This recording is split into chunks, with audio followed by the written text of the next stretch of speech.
We are delighted that you're joining us for another podcast of Wake Up Aligned, and it is the podcast for chiropractors where we get to talk about chiropractic lifestyle, and topics of interest.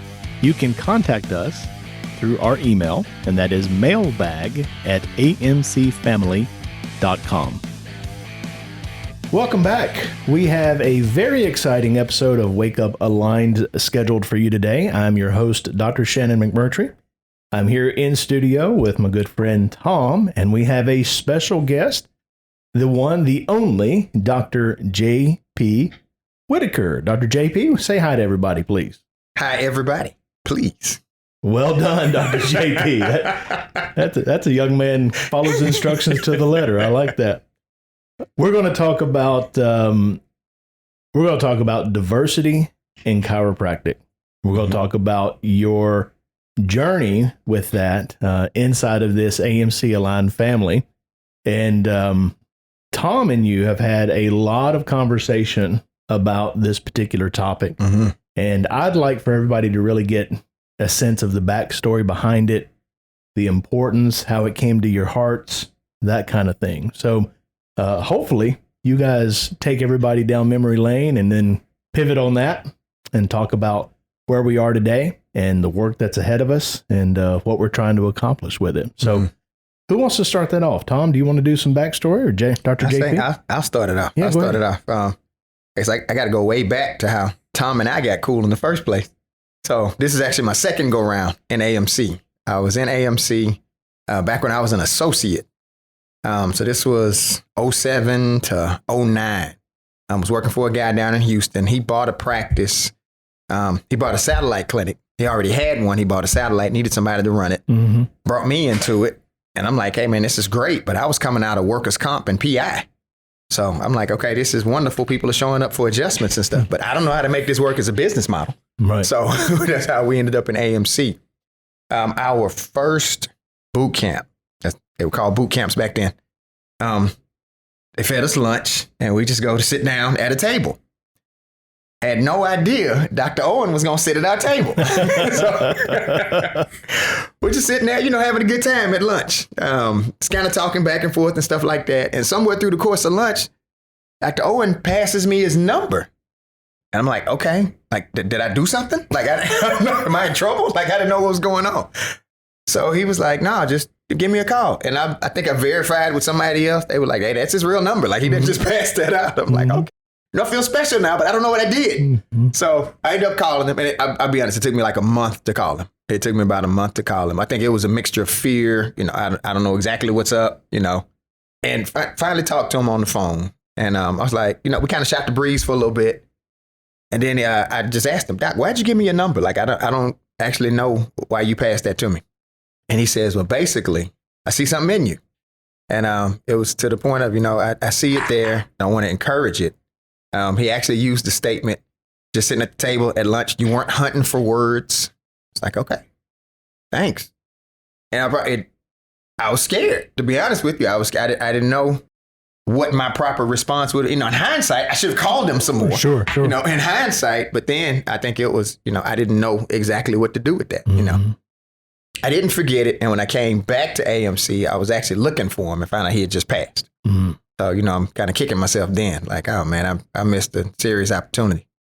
So there was one particular day, Tom, we were at boot camp, I think we were in Florida, and they had showed a video of Dr. Owen. And I think this was the first time Tom had seen his dad, in motion, right. Not just his voice, but a video since he passed. And Tom was choking up. Mm-hmm. So I went over and kind of rubbed him on the shoulder, and I was like, hey, guy, I'm going to be honest with you.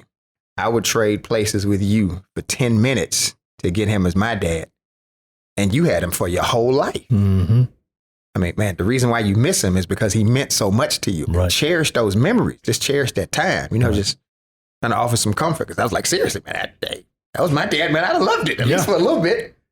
From there, Tom and I started talking. And I shared the same story with him of what Dr. Owen, when he passed me his number. And Tom decided he was going to pick up the mantle. He said, I want to help you get there. Like, Dad saw something in you. I see it too. So I want to help you get there. And that was just big of him. So that's kind of how we got cool in the first place. So one day in particular, we're sitting at breakfast. Tom and I are sitting at breakfast. We're talking. And I can't even remember how the subject came up. But we got on the concept of the diversity in AMC, or, the limited scope the of lack thereof. the lack of it. Yeah. Just kind of sitting in the room. I'm looking around the room. And at this point, my second go round back in AMC, I know the people. I know the hearts of the leadership. I know the blue coats. So I know these are good people. These are people that love me. I love them back.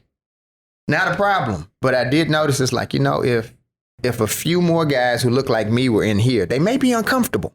Mm-hmm. And the reason why is because there's not a lot in here that look like me, number one. And then number two, a lot of the guys in here have these, Southern kind of country-ish accents. What? Who's he talking about? No, I didn't know. I don't hear any accents when I'm talking to people.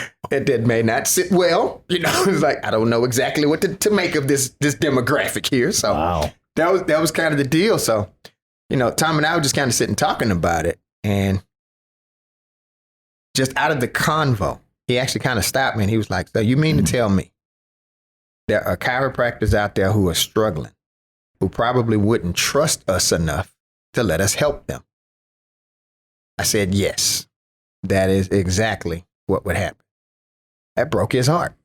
Oh, I know it did. Yeah. Knowing him the way that I broke do. his heart. Yeah, that broke his heart. Like he literally teared up at breakfast. So that started conversation on what can be done to bridge that gap. Like, how do we reach out? How do we make sure that lack of diversity, those differences, that chasm that can be formed on this planet, Sure. how do we make sure that's not an issue?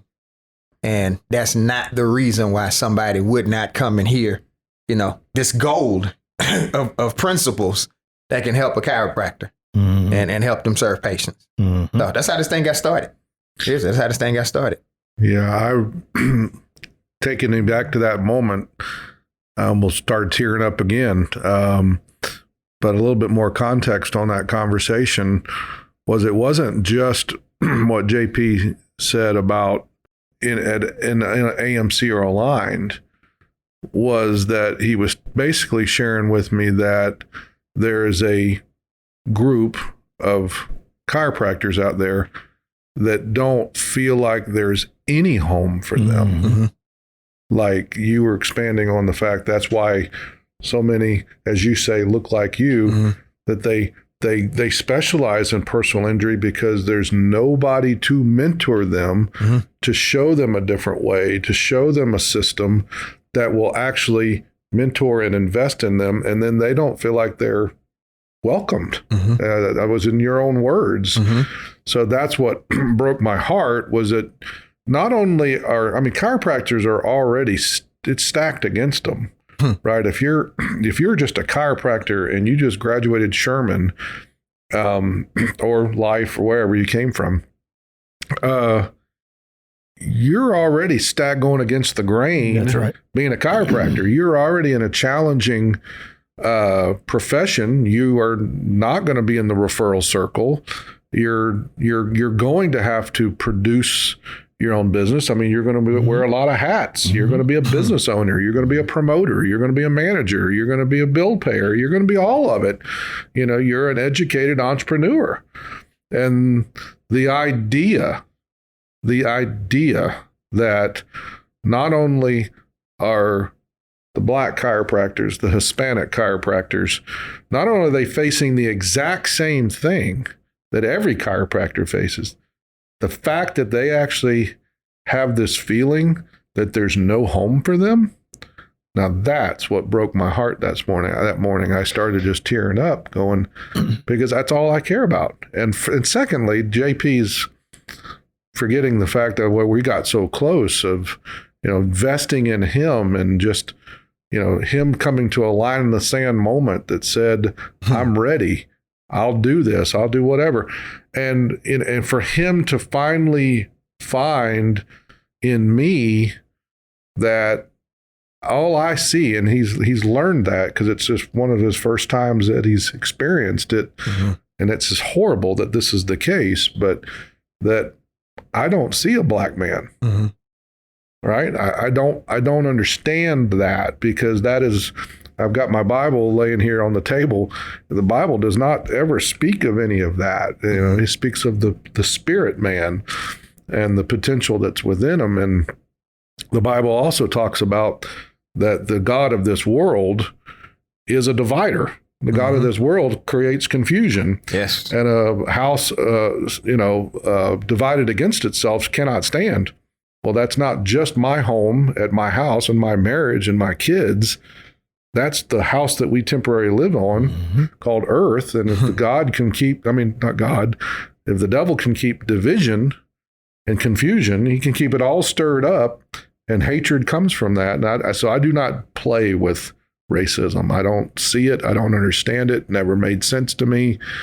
And the idea that that's out there where it's affecting not only guys like JP. Is this guy not, he's just a champion, right? You and I have both said it's probably one of the most talented communicators that we've ever come across. No doubt.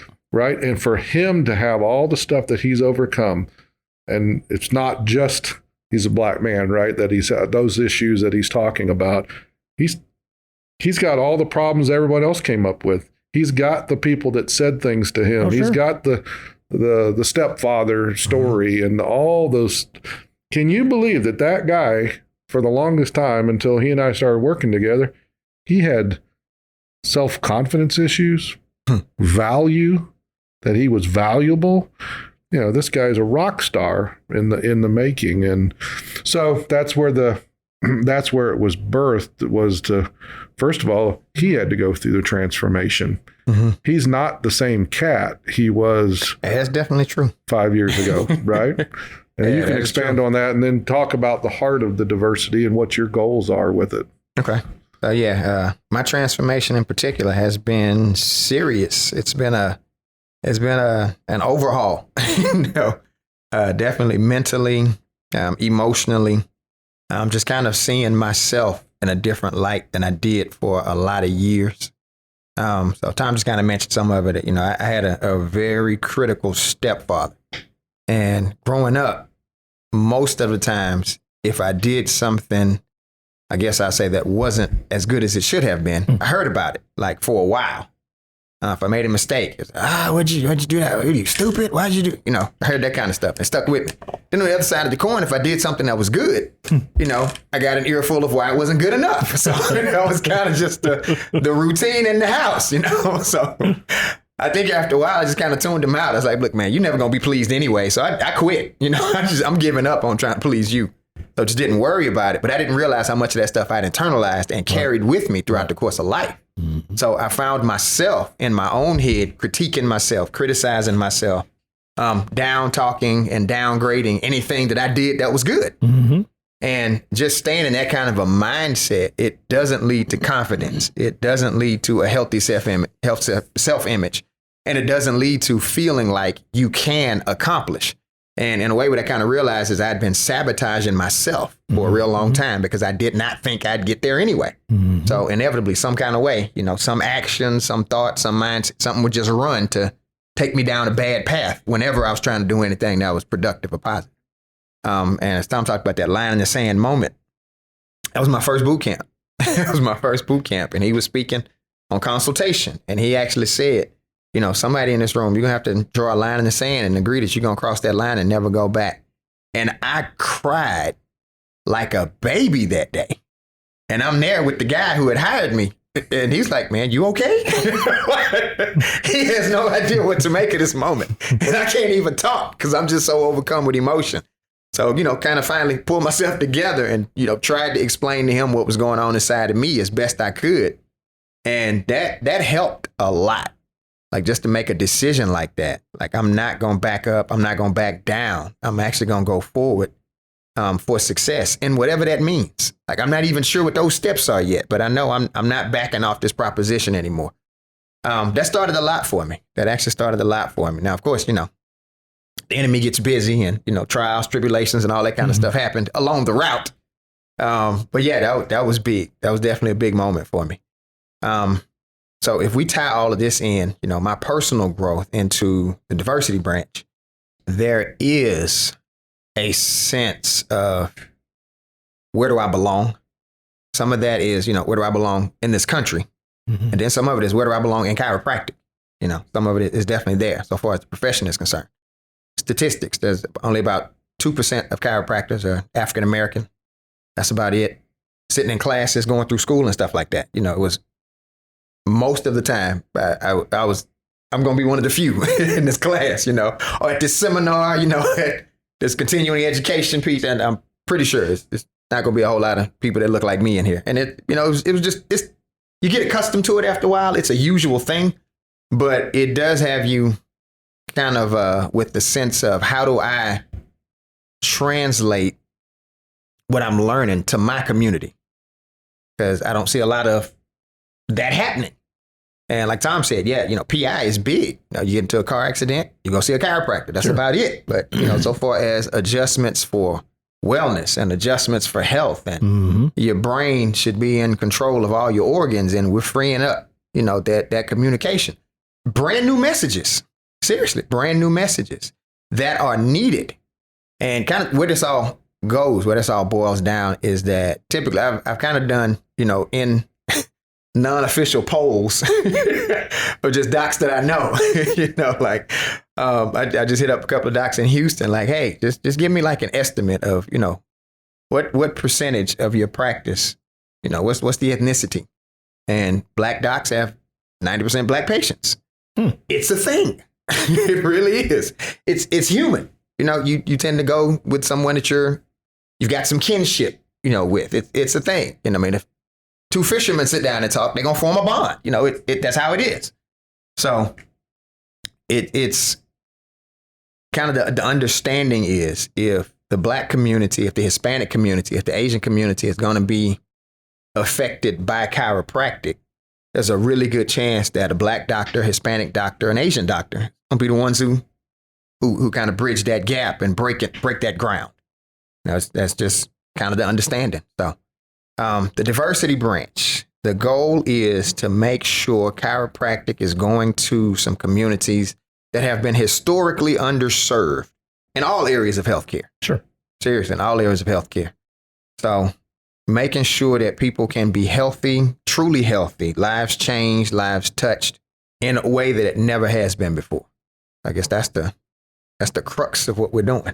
Well, I understand the motivation of Tom. He wants to make sure that chiropractors that don't look or talk like him feel like they have a home in this profession and a home here, right? Yeah. That's something that's very important to him. And for you, it's about the impact into those communities and that person being the catalyst for the impact into those communities. Yeah. That really helps me understand like the motivation behind it from both seats at the table. You and I had a conversation, Dr. JP, I don't know, a couple of months ago. And you shared something with me that I had never considered before. You were spending a day with a chiropractor who's very successful in terms of volume and visits and business model and that kind of stuff. This chiropractor happens to be a Black man.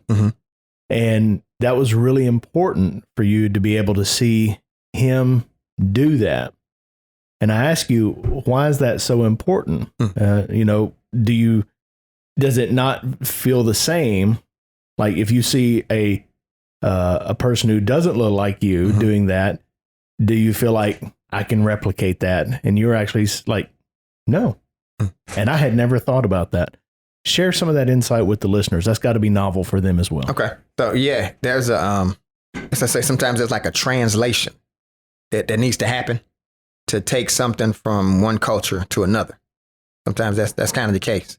I shared this in the racism message that I did, Sometimes you get people of the same culture, they can talk to each other in a certain way, and it's like a lingo and a dialect that somebody else wouldn't understand. You know what I mean? We were clowning about it, but I was like, if I look at another Black man, I say, player, what it do, baby? Like, he knows exactly what I said. Everybody else in the room are like, what? Like, what does that mean? Except me, listeners. I knew exactly what was being said. I'm Martha Billingsley on the movie Airplane. Yeah, I've told Dr. McMurtry he's down. So he understands a lot of stuff. Tom is too. Tom's got a history in basketball. So he's got some insight on the culture. But yeah, sometimes there's kind of like a translation that has to happen. I think Dr. Dalliers brought it up. He said some statements, some phrases, some colloquialisms that would be used in AMC don't translate into Spanish. And it's kind of the same concept. There are some colloquialisms that I would learn in AMC that don't necessarily translate into my culture when I'm trying to make this point, but saying it that way doesn't really deliver the message I'm shooting for.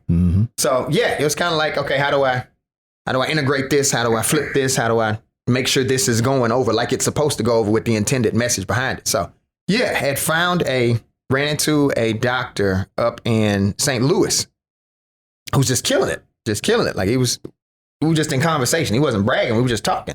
And he was like, yeah, we're saying like 140 a day. And I'm like, what? You serious? And talking to him, the patients look like him. I'm like, I got to visit. I haven't seen that in my culture yet. Seriously, I have not seen that kind of volume in my community.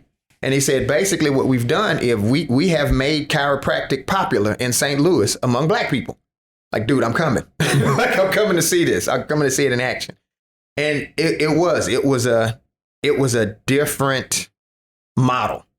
It definitely was a different model. And just kind of seeing the interactions and, this message is being delivered. All the staff is in on the message, but they're giving it to the people in a way that the people will receive it. I'm like, man, this is cool. It opened me up. It definitely did. It opened me up. So yeah, some of that, if I can identify with it, I can do it. Right. Sometimes the identification piece is a little bit tougher, depending on where it's coming from. See, I never considered that before, Tom. And because, at Parker, we were taught the phrase, if they can do it, if he can do it or she can do it, I can do it. We had to say that at our assemblies if somebody was successful or doing well. And it didn't matter if it was male, female, black, white. If they can do it, I can do it. So it's interesting and educational for me to be able to like, wait a minute, that's not how everybody sees that moment. Yeah. Some people are more like, if they can do it, maybe I can do it. Let me see somebody like me doing it, and then I know I can do it. Yeah. Right? Yeah. So I'm glad you shared that with us. That's really been beneficial for me. So before we wrap this thing up, I know I'd like to have Dr. JP back on future shows if at all possible, because he's am I? Today. Today. Okay. You got your wife isn't here, so you're the boss. Yeah, exactly. I mean, you ventured out. I mean, you said that I guess it started at that breakfast, and then you and I had some time together. You came down to Florida. We spent some time together kind of visualizing what it needs, how to do it. And but I mean, this is your mission. This is a passion, right? It's a purpose that and I would love for you to expand a little bit on, all right, what's the purpose? What's the listener that's never heard this about? How do I support it? What do I need to do? What's your goals? What's your expectations of it? But you've been doing this now a year or two, at least, coming on that. Yeah. Regardless, you've got some wins. I mean, you've got wins. 2 years now. Yeah. You've got wins under your belt, folks. This is not just an idea that JP's dreamed up. I mean, this has got traction, right? I mean, and you've got some doctors that are in your group, and they're already seeing the fruits. They are already reaping some harvest from it. And if I can, I don't want to steal your steal the show there, but Dr. Biggums, you can expand and we can talk about Dr. Biggums, but that guy's a different guy. Dr. Pascal. Yeah. Wonderful. And the storms that he's gone through, we could speak on not just the practice, the numbers, but just what a difference having a home or a family like AMC for him to experience as he's gone through the storms that he's gone through since coming on board. In other words, it's not all lollipops and rainbows, right? And then I know Dr. Fulbright, killing it. Killing it. Killing it. Well, I won't steal your thunder. Why don't you? Killing it. So, talk about some of the wins that you've already, because you're making an impact and doing and reaching some of your goals. Is it what you're wanting? Your objective is to affect communities, and definitely. You're starting to see it. Definitely. So Dr. Biggums was one that I met when I think he came to one of his first boot camps, and he kind of found me. I think I won an award or something that day. So he saw me up front, but he kind of caught me on a break. And he was like, "Hey man, this stuff really works." Yeah, it does. It actually works. So he kind of leaned in a little bit like, "Okay, so for real, did this work for us?" Like, meet me outside so you can tell me the real truth of it. Like, yeah, man, this works for us. Like, no, seriously. It's like, oh, all right. So I think just having somebody you can identify and relate to telling you the exact same thing. You haven't tell him anything differently. But I think just that kind of put his mind at ease just a little bit. All right, let me go ahead and give this a shot. Let me go ahead and jump in it. Because he was actually a part of a different group. And what I keep hearing as I'm venturing out and talking to people is that I don't know if we're supposed to say other people's names or not, but Amped. That's the one. He was a part of that group. And I've run into a lot of docs, minority docs, who are part of that group because they have a minority population there. So it seems to be, okay, this is a spot. This is a spot. But from what I keep hearing from the docs who've been in it and have come out of it, they're like, it wasn't really, what I thought it was. But like I say, AMC is solid. Like, these are solid principles. Like, these principles are timeless. No, they are. They work. So, kind of the way I guess I'd describe it. And I just had this conversation with my assistant like yesterday. So the AMC, the procedures is the what we do. What we had to figure out was the translation of how we do it in our community. So I explained it like line dancing. All right. The steps in line dancing. This is going to be good. It is. It is pretty good because I got this one day, I think in the shower or something. I was like, all right, I got a way to break this down now. So line dancing is the same. All right. Everybody's doing the exact same steps, right? The steps are there. This is the line dance. But everybody's putting their own little bit of flavor on it. One person will dip their hip on this particular move. Somebody's got a spin they're going to add in here or something like that. So the flavor of how you do the line dance depends on the person. So kind of the same concept. AMC has the what laid out. The flavor that you put on it, sometimes you got to figure out and develop. And that was kind of part of what I needed. And once we got it, we've been running ever since. Seriously, we have been running ever since then. So yeah, just, it was like a switch got flipped. So, yeah, Dr. Biggums was definitely one that asked me about it. And he's found his flavor with it. My sister is actually one of his patients. She lives out here in Atlanta. Awesome. Yeah. So I sent her his way, and she's telling me he is a clown. Like, he is just a funny dude. So one of the principles, and when I think of Dr. Biggums, I think of this principle. It's what did we save you from, right? That's one thing that we talk about as chiropractors with our patients, because there's a lot of value in that. That's actually more valuable than what we've done for them. What did we save you from? I shudder to think what would have become of Dr. Biggums if he had not had this family, this relationship, this close, because of all those storms that were in his future that he had no idea about. And he couldn't do anything to control those storms. These are just life events that happen. And unfortunately, they came like one after another for this guy. Yeah, right? Now, I can tell you part of it. Now, he won't mind me sharing because he's my boy. But he was actually working other jobs to keep his clinic open. Like, he had to get income from somewhere else to pay his own overhead in his business. Yeah, yeah, that was tough. That was tough. And he's got a wife and two boys at home. Yeah. So yeah, he's got to provide. So now I think the AMC family has helped them solidify some stuff. And as men, we kind of, providing is a thing. If, I'm saying, if you're a real man, providing is a thing. Some guys are, I just let the ladies work. Nah, man, that's not man talk. So, but yeah, he was definitely needing that type of, I got it. Yeah, that feeling, I got it. I got this covered.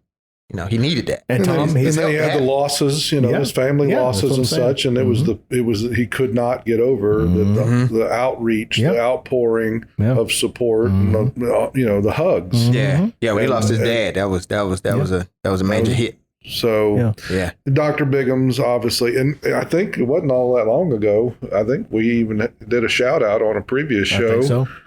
He had a big, a big win. He had like his biggest month ever. So again, this is it's not about me. It's not about Shannon. It's not even about you, JP. Ultimately, it's about the patients. It's about the communities. But first and foremost, for me, it's about the people and Dr. Bigham's and. To your motivation, Dr. Bigham's found a home. Yes. Yeah. He found a home. He knows it. He can trust in it. But that breakfast that JP talked about 20 minutes ago, we didn't know that morning that we didn't know their names. We didn't know their faces yet. We just knew this is going to make an impact. This is going to make a difference. And I want to give you kudos, Dr. JP, for, it's been on your shoulders. You have to carry that message, and it's starting to make an impact. It is starting to get some traction. Like that, I go places now. I say, "Hey, Dr. Whittaker, AMC." Yep, you got it. Yep, I'm back again. You remember me, huh? We got to give out your contact information, because who knows who this podcast hits, right? Maybe I have a person that doesn't look like me that I can say you can do it, but they need to hear from you. So how would someone get in touch with you when they've got that person who needs a home? Okay. What are we doing now? Email address, telephone number? Whatever you want. Okay. Whatever you're comfortable with. Telephone number, 832-630-0927. Call and leave me a message or text me, because if it's a number I don't recognize, I'm probably not going to answer. Telemarketers are real in my area. They call me all day. So hit me up, hit up the AMC home office. That works as well. Talk to Jeff. He's my guy. Yeah, Jeff has gone with me to some events, and Jeff's family. Yeah. Yeah. Is there an email that they can send to? Email address is drjpwhit@yahoo.com. So pretty much my name, Dr. JP Witt at yahoo.com. Reach out. Let's get you locked and loaded. Hey, this stuff is real. It's legitimate. You definitely can deliver a message of health to your patients in a way that they will understand and receive and know that it's genuine. And you're kind of getting known on the speaker circuit as well. So if somebody has a opportunity to speak or something like that, hit you up on that as well? Yeah, I'll take that. So I am a minister. That's what started the speaking in the first place. Yes, so sir. I'm always willing to speak for God, to God's people, to just expound on his goodness, his blessings, and clear up misconceptions. I think that's a big thing for me, just clearing up misconceptions. I think all of us kind of got some about him based on whoever were the people that introduced us to him. So, sometimes what you think or what you believe is not factual. Once you make that switch, it's like, oh, this is how God is. Okay, I can roll with that. So I love those moments. And chiropractically speaking, I'm starting to get more engaged in delivering the message of chiropractic and what it's about, where it is versus where it can be and where it should be. If you have never heard Dr. JP deliver a faith-based message, my goodness, you're missing out, right? When Tom and I talk about, you're really one of the most gifted, most talented communicators, speakers that we've seen, just natural raw ability. That, it's coming from those faith-based messages that you shared early on. But I'm really excited and proud of you for stepping into a chiropractic message, because that same talent and gifting and awesomeness is going to come shining through in those moments as well. So I really appreciate you pushing your boundaries, pushing your comfort zone. That's the thing. People are going to see how you just seem to be very natural, comfortable in your own skin, relating with people. They're not going to know that you've had to, push yourself just like all of us have. Yeah. Right. So I just wanted to give you a personal shout out on that, because you're doing a phenomenal job really with everything you put your mind to. Appreciate it. Right? You are an example to many people, not just people that look like you. All right. Appreciate it. Thank you for joining us on this podcast. We're going to have another episode with Dr. JP, so make sure you look forward to that one. As always, we are here to inspire, motivate, and empower you, and we look forward to you joining us on the next Wake Up a Line. God bless. Follow our show. You can share it with friends, of course, and we'd love for you to contact us at mailbag@amcfamily.com. In addition, you're always invited to attend or join us at a summit. Of course, registration is required. And we would love for you to check out the loads of free content we provide to social media every single week. Until next time.